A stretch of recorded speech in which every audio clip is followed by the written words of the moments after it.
Hello guys, मैं संजय प्रजापति स्वागत करता हूं आपका अपने YouTube चैनल योग्यता इंस्टीट्यूट ऑफ फ्यूचर साइंस। बेटा बेसिक से लेकर हायर लेवल तक 2 लेक्चर मैंने एटॉमिक स्ट्रक्चर के अपलोड किए हैं। बहुत अच्छा रेस्पॉन्स रहा है, बहुत अच्छे से बच्चे देख रहे हैं, एंजॉय कर रहे हैं और मज़ा आ रहा है। ठीक है, आज मैं आपके लिए लेकर आया हूँ तीसरा लेक्चर।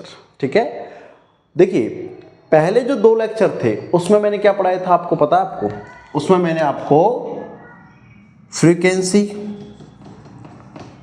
लास्ट बता रहा हूं, वेव नंबर, वेव लेंथ,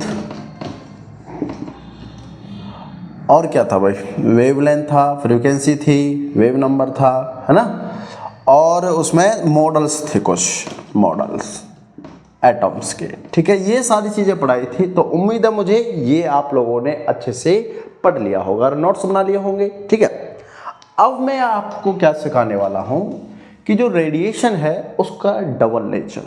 ठीक है, तो यहां लिखा भी है मैंने कि ड्यूअल नेचर ऑफ रेडिएशन। तो बेटे रेडिएशन के 2 नेचर देखे गए। क्या क्या? सबसे पहले वेव और पार्टिकल्स। मतलब ये बोला गया कि रेडिएशन डबल नेचर का हो सकता है। कौन कौन सा? वेव और पार्टिकल्स। तो सबसे पहले पढ़ा क्या गया? वेव ही पढ़ा गया, वेव नेचर। और कैसे पढ़ा गया भाई कि वेव नेचर होगा ये, है ना? कैसे पढ़ा गया? ये ऐसे पढ़ा गया कि इसको बोला गया कि जब रेडिएशन होता है ना, तो जब उसका एमिशन होता है या ट्रांसमिशन होता है इन स्पेस, तो वो वेव की तरह होता है। किसकी तरह होता है वो? वेव की तरह ऐसे होता है वो। ठीक है, होल स्पेस में होता है वो, इधर उधर वेव की तरह होता है। क्या करेंगे? देखो लिखा क्या था? लिखा ये है emission and transmission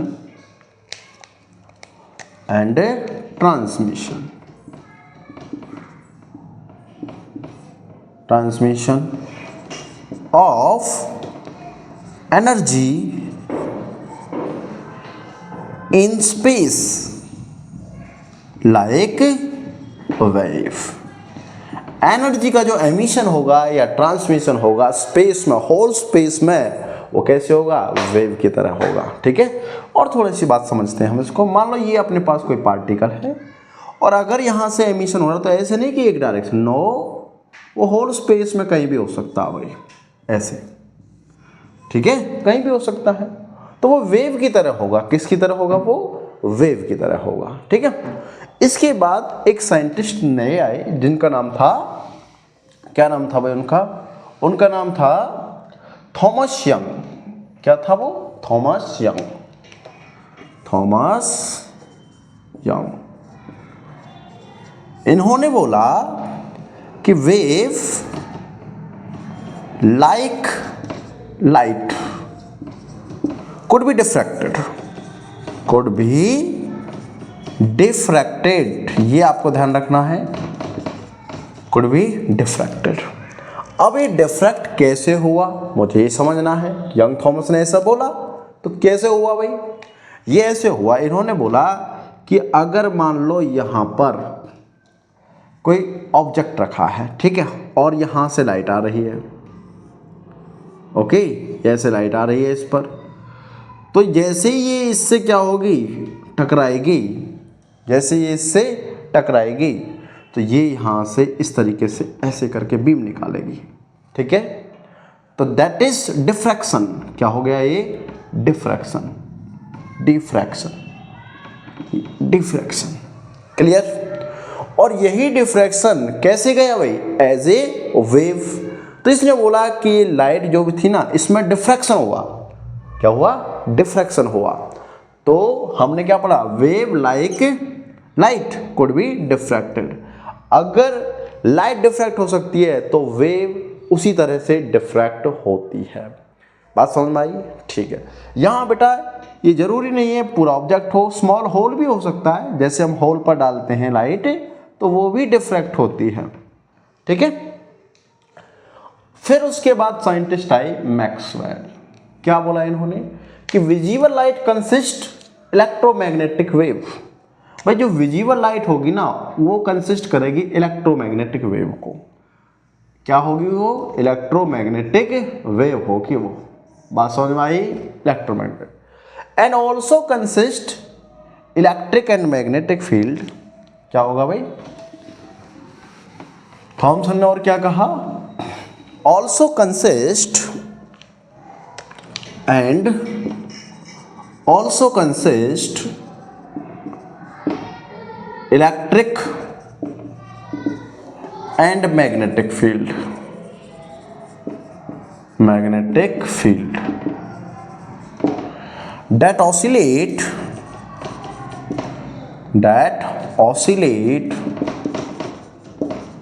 in direction perpendicular to each other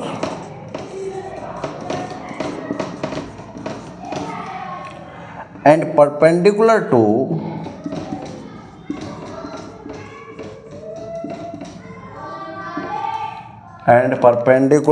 to direction in which wave travel। ठीक है, और उस डायरेक्शन में वो परपेंडिकुलर होगी जिसमें वो क्या कर रही है बच्चों? ट्रेवल कर रही है। क्या कर रही है? ट्रेवल कर रही है। कैसे? इसको समझते हैं। देखो, हमने बोला है इसमें इलेक्ट्रिक मैग्नेटिक फील्ड होगा। ठीक, ये हमने बनाया एक वेवलेंथ का डायग्राम बनाया। ये कह रहा है magnet which that oscillates in direction perpendicular to each other. बेटा इसकी डायरेक्शन परपेंडिकुलर लाइक दिस, इसकी लाइक दिस, इसकी लाइक दिस, इसकी लाइक दिस, है ना? परपेंडिकुलर किधर ट्रेवल किधर कर रही है?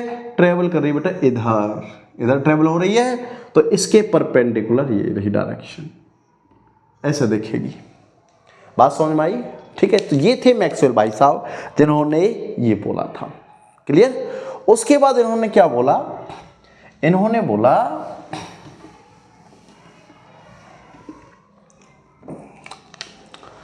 Light explained light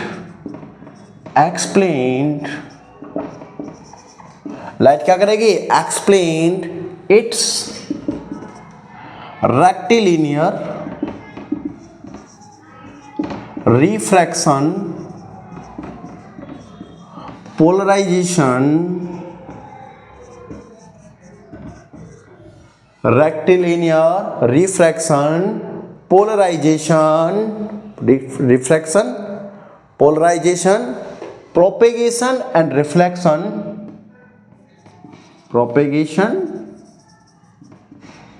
and reflection. Light इनको भी एक्सप्लेन करती है। क्लियर बात? ये बोला किसने? मैक्सवेल ने बोला। क्लियर? तो यहां से हमने समझा कि वेव लाइक नेचर क्या है उसका। ठीक है, तो क्योंकि रिफ्रैक्शन होगा, वो पोलराइजेशन होगा, प्रोपेगेशन, रिफ्लेक्शन, ये सारे किसके? लाइट के फेनोमेना हैं। और इसने पहले बोल दिया था कि वेव जो है वो लाइट की तरह बिहेव कर रही है। ठीक है, समझ में आया? चलो, उसके बाद सेकंड जो इसका नेचर था, क्या नेचर था बेटा? Particle nature. कैसा नेचर था? Particle nature. पार्टिकल नेचर में क्या होगा? रेडिएशन इंटरेक्ट करेगा बेटा, इंटरेक्ट विद मैटर। ये बताएगा मुझे कि जो रेडिएशन है क्या वो पार्टिकल नेचर है या फिर वो पार्टिकल नेचर नहीं है। ठीक है, देखो हम इसकी ना, इसको दूसरी थ्योरी क्या थी? इसको किसने दिया था? प्लांक्स क्वांटम थ्योरी भी इसको बोलते हैं, क्वांटम थ्योरी। और इस थ्योरी ने क्या बोला बेटा? इस थ्योरी ने बोला कि अगर मेरे पास कोई हॉट बॉडी है, क्या चीज़ है? कोई हॉट बॉडी, तो वो कुछ एमिशन होगा यहाँ से, है ना? अब ये जो एमिशंस होता है, एमिशन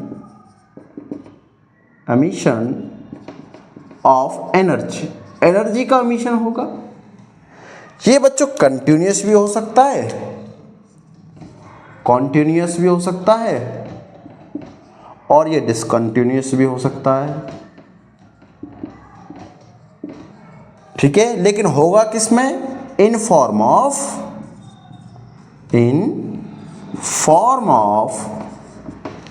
क्वांटम, क्वांटा, ठीक है, in form of quanta, quanta बोला इसने। और energy associated in this quanta are called photon. तो हम सिंपल ये कह सकते हैं कि यहां से फोटोन निकलेंगे, है ना। एनर्जी एसोसिएटेड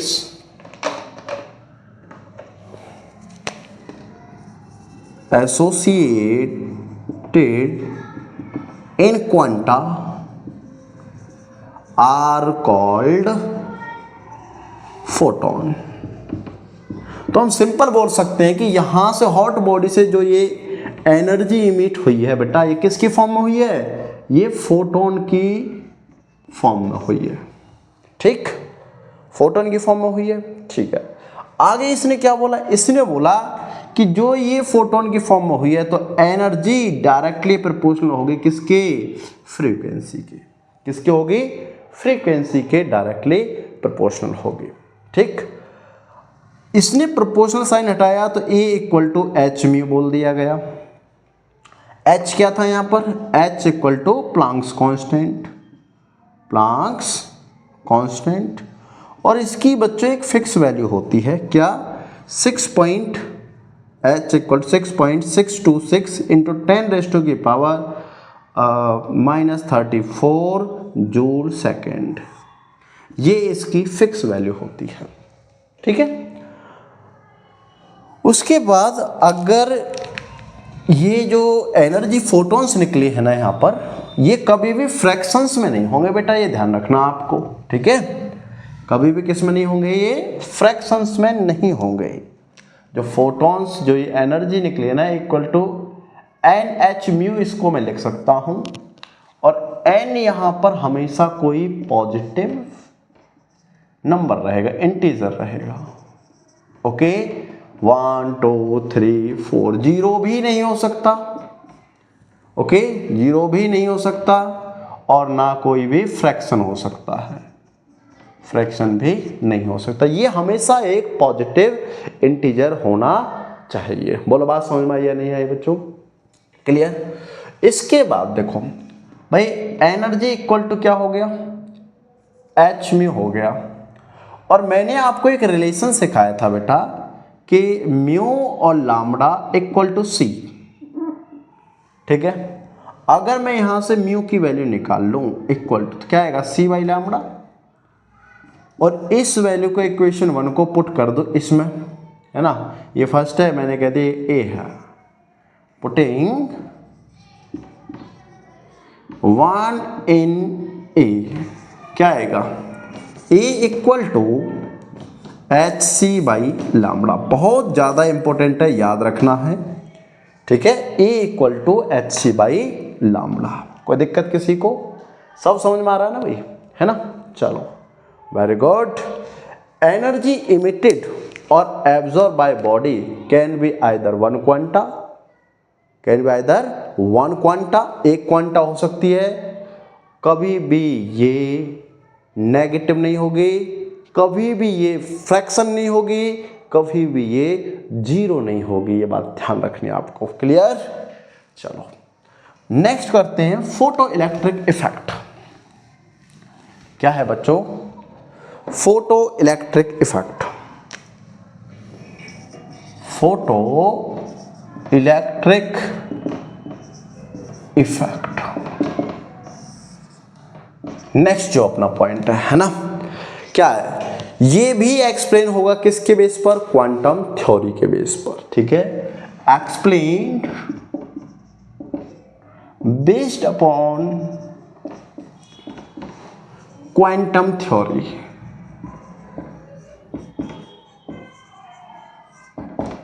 बेस्ड अपॉन कौन सी थ्योरी बेटा?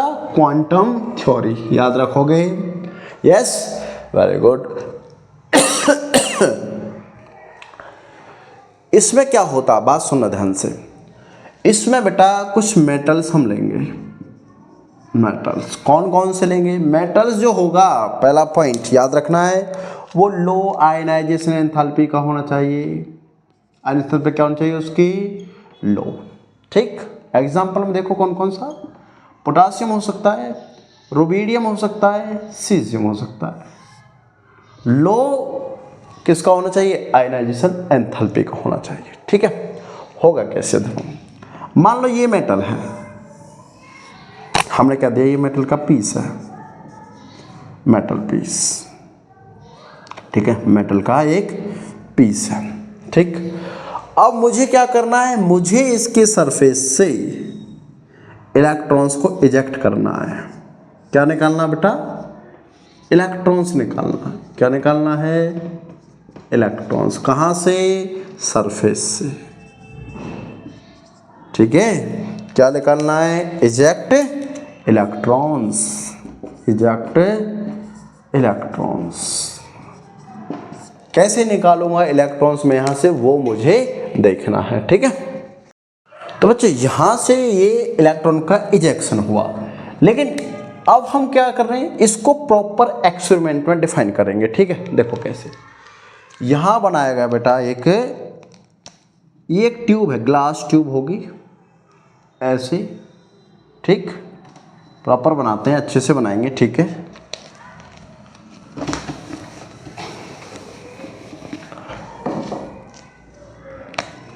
Photo electric effect. ठीक, देखो हमने यहां पर एक ग्लास ट्यूब लिया, ध्यान से सुनना भाई। ओके, इसमें हमने 2 इलेक्ट्रोड रखी हैं, ये 2 इलेक्ट्रोड हो गई। अच्छा, इलेक्ट्रोड्स को ब्लैक से दिखा लेते तो सच अच्छा सा लगेगा बेटा। यहां पर मैंने इस इलेक्ट्रोड पर सीजियम मेटल की कोटिंग कर दी। किसकी कर दी? सीजियम की। यहां ये कोटिंग कर दी। ओके, किसकी कोटिंग है? सीजियम। ये सीजियम कोटेड है। ठीक है, ये वाला पोर्शन कैथोड रहेगा अपना। ठीक है, और ये वाला पोर्शन अपना एनोड रहेगा, एनोड। ठीक है, यहां नेगेटिव चार्ज और यहां पर पॉजिटिव चार्ज। इसके बाद क्या होगा कि हमने इसको जोड़ा एक टर्मिनल बैटरी से।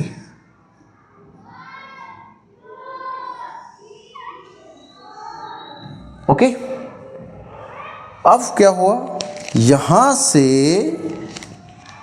इलेक्ट्रॉन्स जा रहे हैं, किधर जा रहे हैं भाई? इलेक्ट्रॉन्स जा रहे हैं किधर? एनोड की तरफ। किधर से? कैथोड से। ये इलेक्ट्रॉन्स गए, मूव कर गए। ठीक, और इस पर मैंने क्या डाला बेटा? यहां से रेडिएशन डाला है। क्या डाला? यहां से रेडिएशन डाला है। ये क्या चीज है? रेडिएशन। उम्मीद है आपको बिल्कुल समझ में आ रहा होगा, है ना। देखो सीजियम कोटेड है, ध्यान रखना है। कैथोड एनोड 2 मेरे पास क्या रहेंगे भाई? ये इलेक्ट्रोड रहेंगे।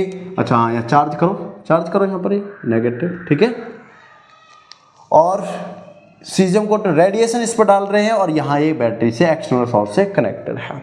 क्लियर बात? अब समझेंगे कैसे भाई कि जब मैंने यहाँ पर रेडिएशन डाला सरफेस पर, तो वहां से इजैकुलेशन हुआ किसका? इलेक्ट्रॉन्स का। और किधर मूव कर गया? Cathode to anode. बात समझ में आई? देखो क्या लिखेंगे, इसको लिखना है, लिखेंगे when a certain frequency of light, frequency of light या फिर radiation are fall at the surface of metal, then ejaculation of electrons from cathode to anode. Electron in direction लिखो है, पर in direction from cathode to anode. बोलो बात समझ में आई आपको? यस और नो? और ये बेटा जो ट्यूब है ना, ये ग्लास ट्यूब होगी। किसकी ट्यूब होगी? Glass tube. मुझे उम्मीद है शायद आपको ये एक्सपेरिमेंट समझ में आ गया होगा। बात क्लियर है? कोई दिक्कत नहीं? ठीक है, आगे सुनो बेटा। जब ये लाइट यहां से टकराई होगी, मैं सारा समराइज कर रहा हूं इसको। जब ये लाइट यहां से टकराई होगी, है ना, इससे टकराई होगी, स्ट्राइक की होगी, तो हो सकता है कुछ जो ये लाइट है, ये इसके इलेक्ट्रॉन जो इसमें अट्रैक्ट थे, कुछ तो उन अट्रैक्ट को लूज करेगी। क्या करेगी? लूज करेगी। और कुछ उस लाइट को इलेक्ट्रॉन्स को स्पीड से इजैकुलेट करेगी। सिंपल। देखो इसको ऐसे समझते हैं, सुनो मैं बताता हूँ आपको। इसको ऐसे समझेंगे, जैसे मान लो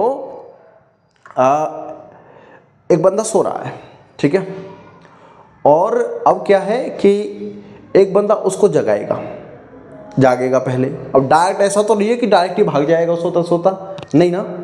ऐसे ही सेम क्या है, इलेक्ट्रॉन जो है वो मेटल में प्रेजेंट है, तो पहले क्या करेगा? पहले जो सर्टेन फ्रीक्वेंसी, मतलब सूटेबल फ्रीक्वेंसी की जो लाइट आएगी, पहले उस इलेक्ट्रॉन्स में जाकर वो वहाँ पर मिक्स होगी, और मिक्स होने के बाद, उसके साथ कंबाइन होने के बाद, वो उसको क्या कर देगी? उसकी सरफेस से लूज कर देगी, है ना।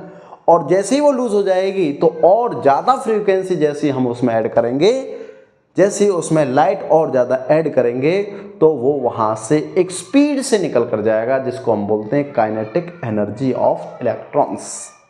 क्लियर हुआ? क्लियर हुआ? यस, यही तो चाहिए था। अब देखो, है ना। चलो आगे क्या क्या बात करते हैं इसमें हम। ऑब्जर्वेशन क्या मिला भाई, है ना। इसका ऑब्जर्वेशन क्या है, जो हमने समझाया वो ऑब्जर्वेशन क्या है, ध्यान से सुनना बेटा। Observation, rate of emission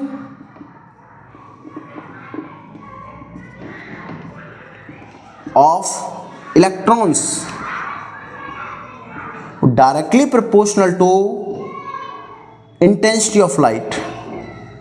intensity of light, बेटा ये ध्यान रखना है, इंटेंसिटी पर डिपेंड करेगा एमिशन इलेक्ट्रॉन का, और काइनेटिक एनर्जी डिपेंड करेगी उसकी फ्रीक्वेंसी पर। ध्यान रखनी ये बात, ठीक है। तो rate of emission of electron directly proportional to intensity of light. Exam में पूछा जाता है कि रेट ऑफ एमिशन किस पे डिपेंड करता है? किस पे?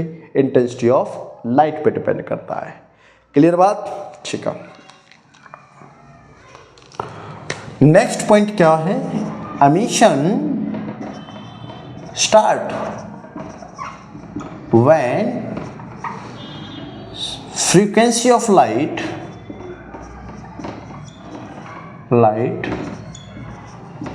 फॉल।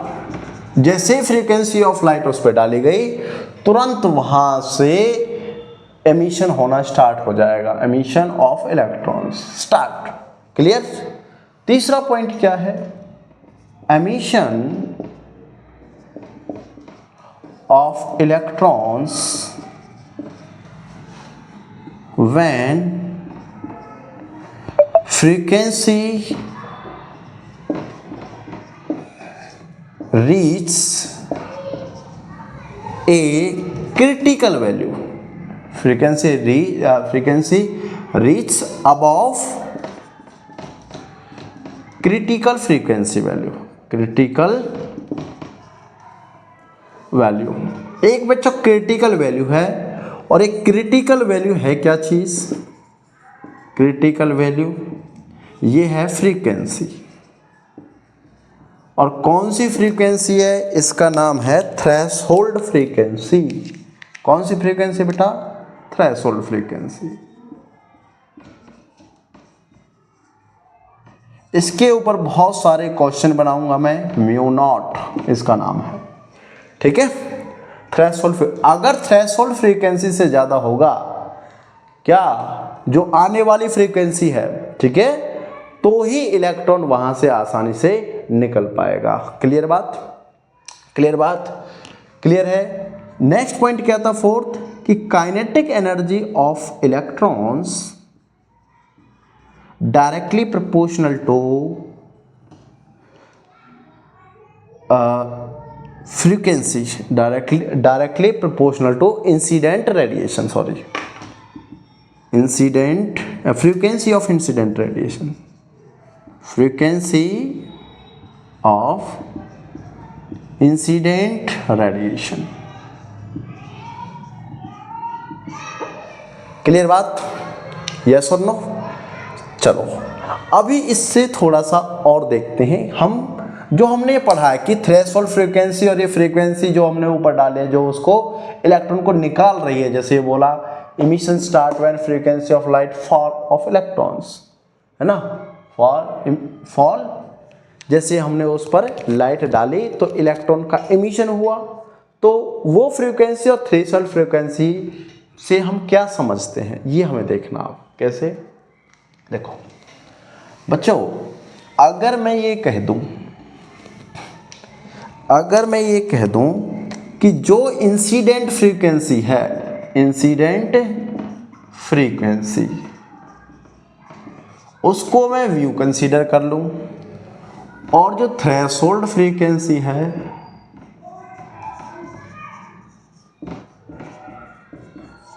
उसको mu naught.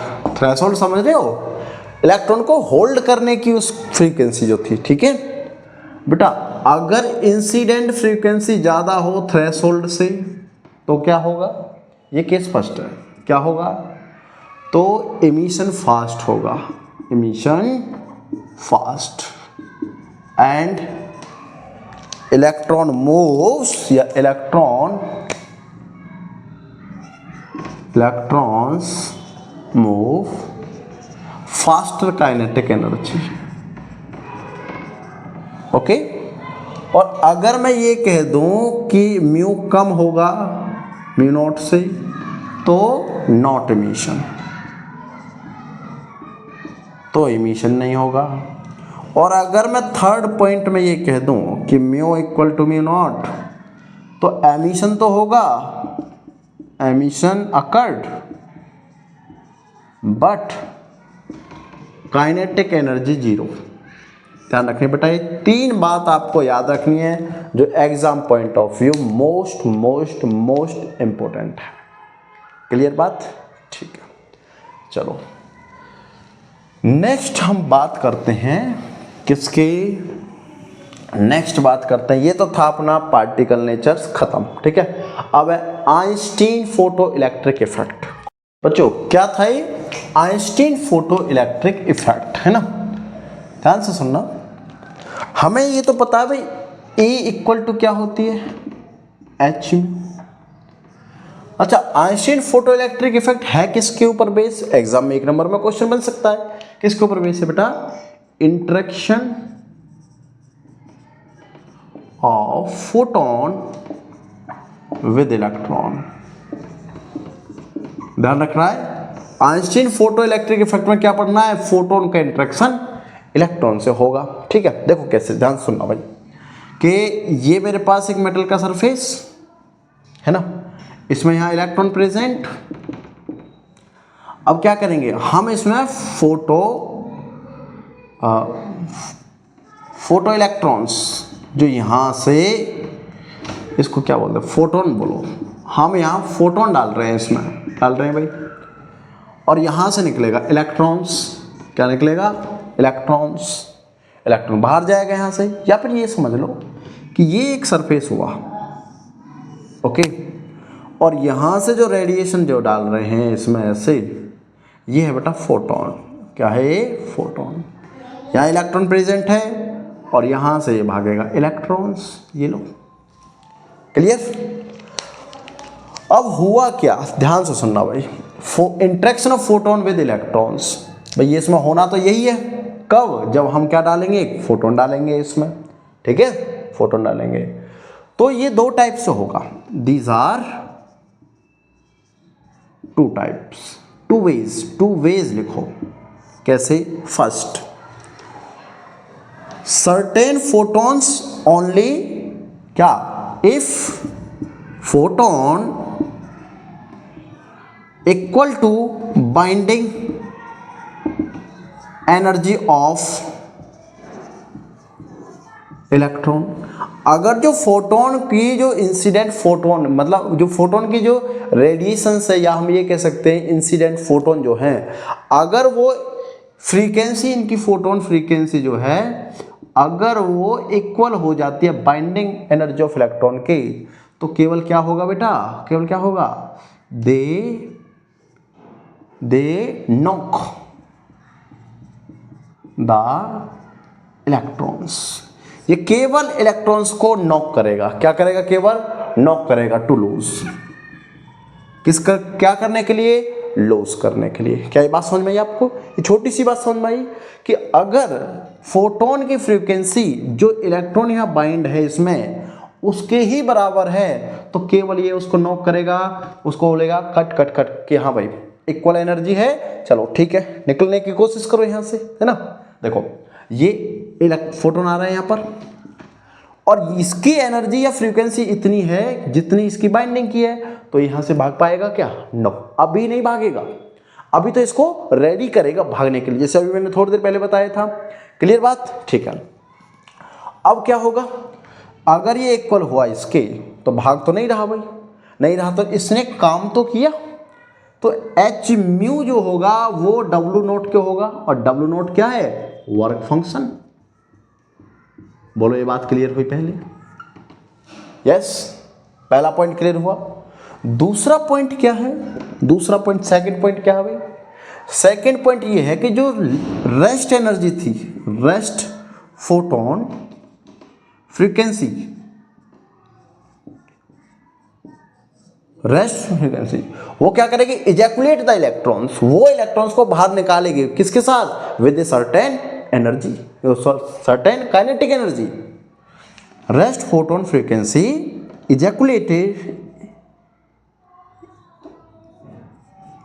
ejaculates electrons from metal surface with kinetic energy के साथ वो यहां से इसको क्या करेगी? वो बाहर भगाएगी। ये देखो ये जा रहा इलेक्ट्रॉन, तो कुछ काइनेटिक एनर्जी के साथ जाएगा, है ना। अब क्या हुआ? तो मैं अगर आपसे कह दूं कि टोटल एच म्यू कितना, भाई टोटल एच म्यू कितना, क्या आएगा?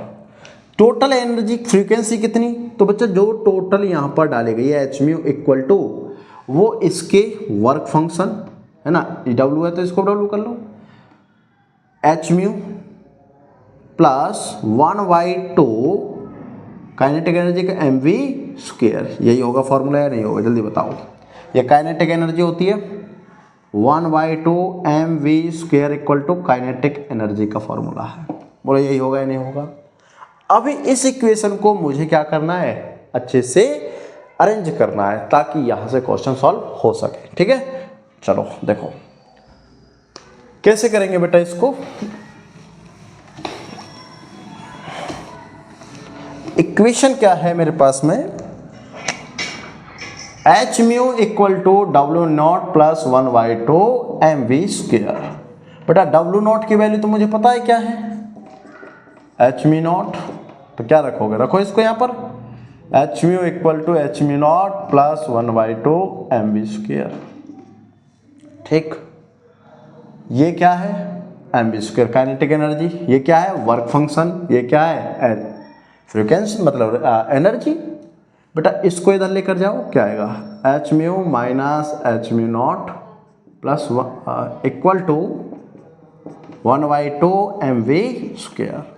एच को कॉमन लीजिए तो V minus V naught equal to 1/2 M V square. अच्छा, अब यहां पर वी स्क्वायर जो मैंने वी नॉट जो लिखा, ये क्या चीज़ है पता है आपको? This is threshold frequency, threshold frequency. आपका सर आपको कैसे पता चला? बेटा आपने ध्यान ही नहीं दिया इस बात पर। मैंने बोला कि W नॉट जो है वो h म्यू था, मतलब इसने नॉक किया इसको, इस एनर्जी ने नॉक किया था उसको, है ना, फंक्शन किया। तो क्या थी वो, जो होल्डिंग कैपेसिटी थी किसकी, इसमें इलेक्ट्रॉन की, इसमें अट्रैक्शन जो थी वही तो थी h म्यू नॉट, थी या नहीं? तो यही तो मैंने लिखा है, थ्री सेल्ड फ्रीक्वेंसी, ध्यान रखना है इस बात को। तो ये बेटा ये है अपनी आइंस्टीन इक्वेशन। क्या चीज है, आइंस्टीन इक्वेशन। बोलो बात क्लियर, बोलो बात क्लियर, यस और नो, क्लियर हुई बात? चलो वेरी गुड। नेक्स्ट देखो, अब इसमें हम थोड़े से करते हैं बेटा क्वेश्चंस, ठीक है, ताकि तुम्हें ये तो पता रहे कि जितना समझा जितना पढ़ा है उससे क्वेश्चन होते भी हैं या नहीं होते, है ना।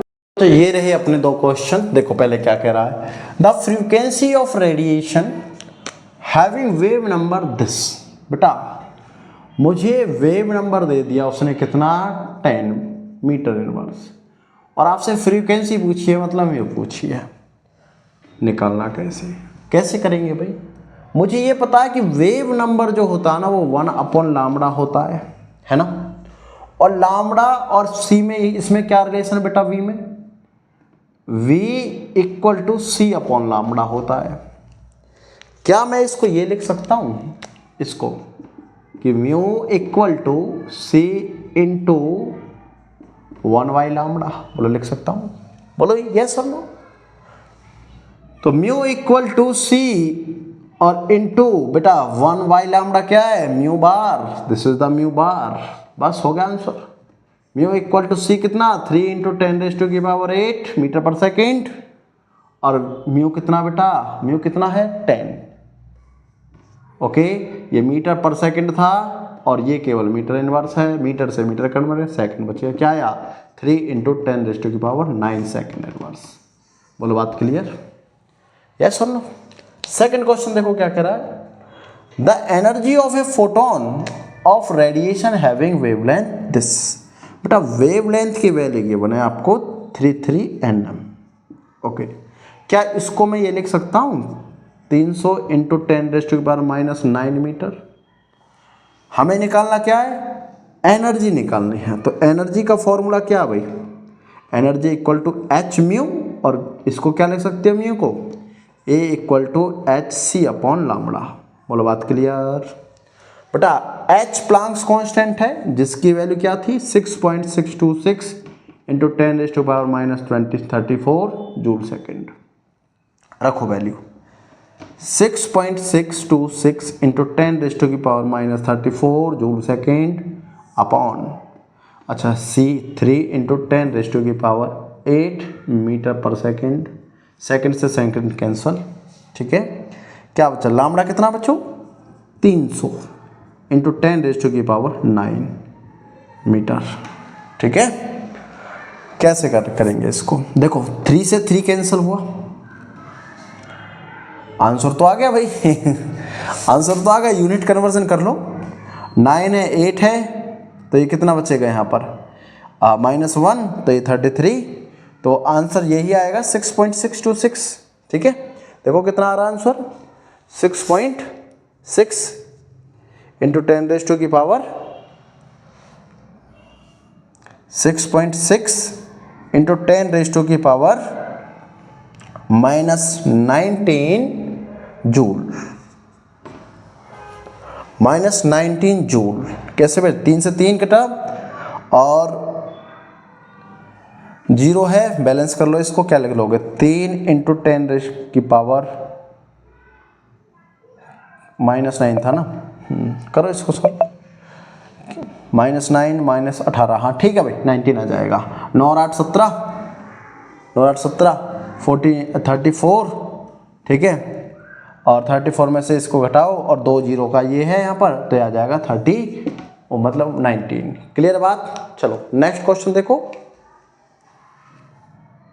नेक्स्ट क्वेश्चन देखो क्या कह रहा है, the maximum kinetic energy of photo electron is found this. बेटा पहले इसी को लिखो कि काइनेटिक एनर्जी गिवन है 6.63 × 10⁻⁻19 joule. When the metal is irradiate with A radiation of frequency, और जब मेटल को फ्रीक्वेंसी में मतलब फ्रीक्वेंसी डाली गई मेटल पर, तो बेटा उसकी फ्रीक्वेंसी क्या मिली, फ्रीक्वेंसी व्यू की वैल्यू मिल गई आपको 2 × 10⁵ 15 Hz। कह रहा थ्रेशोल्ड फ्रीक्वेंसी बताइए। देखो आ गया ना थ्रेशोल्ड फ्रीक्वेंसी, क्या बोल रहा था मैंने, म्यू नॉट। कैसे निकालते बेटा, हमें ये पता था कि H mu naught equal to 1/2 mv², यही तो थी काइनेटिक एनर्जी। इसको डायरेक्ट लिख दूं, ये लो, बात क्लियर। अब मुझे ये निकालना है, तो पहले H को हटाओ यहां से, तो V म्यू बोलते हैं इसको, mu naught equal to kinetic energy upon में H। और बेटा अगर मुझे म्यू नॉट चाहिए तो मैं इसको इधर ले जाऊँ, इसको इधर ले आऊँ, क्या बनेगा भाई, mu minus kinetic energy upon H equal to mu naught. आ जाएगा म्यू नॉट। म्यू की वैल्यू गिवन है क्या, फ्रीक्वेंसी ये रहा, कितना है 2 × 10⁻15 और माइनस के काइनेटिक एनर्जी कितनी थी बेटा, ये रही 6.63 × 10⁻19 और H की वैल्यू भी ये तो अपने को पता होनी चाहिए, कांस्टेंट है। प्लांक्स कांस्टेंट क्या थी, 6.63 × 10⁻34। बात क्लियर। देखो कैंसल, यहाँ पे क्या है बेटा 2 × 10⁻15 माइनस कितना है बेटा, ये आया 19, ये 10⁻15। अच्छा इसको 1 कर लो, क्या आएगा फिर 2 15 माइनस माइनस, ठीक है क्या आया 1 ही आया, 1 × 10⁻15 आ गया। बोलो बात क्लियर है या नहीं, समझ में आई बात, आ गया आंसर, ठीक है। इसका देखो कैसे करेंगे, the number of photon of light having wavelength this, wavelength given है बेटा और कैन प्रोवाइड 1 जूल एनर्जी, मतलब E की वैल्यू 1 जूल गिवन है। और मुझे पता है E कैसे निकलता है, वेवलेंथ गिवन है ना hc/λ, करो 1 जूल 1 इक्वल टू H 6.6 × 10⁻34 गुना 3 × 10⁸ अपॉन क्या जाएगा लैम्बडा, लैम्बडा कितना बेटा 100 × 10⁻⁻9 मीटर। बोलो बात क्लियर। निकालना क्या था भाई इसमें नंबर, अच्छा इसको n से मल्टीप्लाई करो, यही तो निकालना आपने को, लेकर जाओ इसको इधर, था 100 10⁻⁻9 अपॉन 6.6 × 10⁻34 × 3 × 10⁸ बेटा इसको सॉल्व करो। सॉल्व करने का अच्छा इसको तो क्या ही लिखना है 10⁻7 कर दो, ये लो बात खत्म, ठीक है। क्या है भाई 8 है तो ये 15 हो जाएगा, है ना, चल यहीं पे कर लो सॉल्व। क्या आएगा ये 10⁻7 अपॉन 34 8 कितना आएगा ये 22 6.6 × 10⁻⁻22 ऊपर लेके जाएगा तो प्लस में हो जाएगा, 15 बचेगा बेटा, है ना। तो ये क्या आएगा 10⁻15 और इंटू 1/6.6 है, तो इसको जब आप सॉल्व करोगे तो ये कुछ वैल्यू आएगी और कितनी आ रही है ये 5, है ना, कितनी आ रही है 5, मतलब पॉइंट में आएगा तो इसको हम 17 करेंगे और इसको 5, तो ये वैल्यू आएगी, आप कैलकुलेट कर लेना है इसको, क्लियर है। तो बेटा यहाँ तक हमने बहुत सारा पोर्शन एटॉमिक स्ट्रक्चर का कवर किया है, बस कौन सा रह गया अब पता है, कौन सा रह गया अब, एक एटॉमिक मॉडल रह गया, हाइड्रोजन स्पेक्ट्रम रह गया है और क्वांटम नंबर रह गया है, ठीक है। तो इनको भी सीखेंगे, तब तक के लिए देखते रहिए योग्यता इंस्टीट्यूट ऑफ फ्यूचर साइंस और अपने पर कॉन्फिडेंस रखिए, एग्जाम के सारे क्वेश्चन यहीं से सिखा दूंगा, ठीक है। चलो मिलते हैं फिर नेक्स्ट वीडियो में, थैंक यू वेरी मच।